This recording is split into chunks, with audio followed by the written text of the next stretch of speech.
SC ST आरक्षण पर फिर से एक सवाल उठा है और सुप्रीम कोर्ट में एक जनहित याचिका लगी थी और उसमें एक जनहित याचिकाकर्ता ने ये बोला था कि जैसे ओबीसी में एक क्रीम लेयर होती है, ऐसे एससी एसटी में भी एक क्रीम लेयर होनी चाहिए।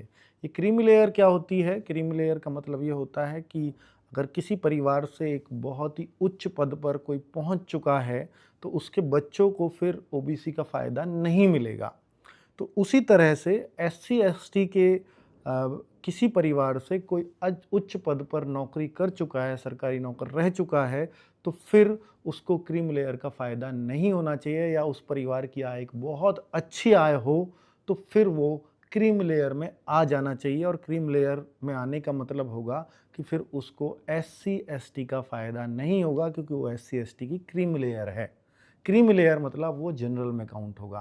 तो ऐसा ओबीसी में तो होता हुआ आया है, इसलिए आप देखते होंगे कि ओबीसी का जो सर्टिफिकेट है वो 2 साल में, 3 साल में बार-बार बनवाना पड़ता है। उसका कारण यही है कि वो क्रीम लेयर और नॉन क्रीम लेयर का चक्कर है कि आप अभी भी नॉन क्रीम लेयर में हो तो ओबीसी का फ़ायदा मिलेगा। लेकिन एससी एसटी में ऐसा नहीं लिखा जाता। तो इसमें केंद्र सरकार की तरफ से जो वकील पेश हुए, उन्होंने सीधा-सीधा यही बोला कि संविधान की मूल अवधारणा में इस तरह का कोई भी ज़िक्र एससी एसटी आरक्षण के साथ नहीं लगा हुआ है, अर्थात इस याचिका को पूरी तरह से खारिज किया जाए और अब इस पर आगे कोई बात नहीं होगी। अर्थात एससी एसटी आरक्षण में क्रीम लेयर जैसा कोई नियम लागू नहीं होगा।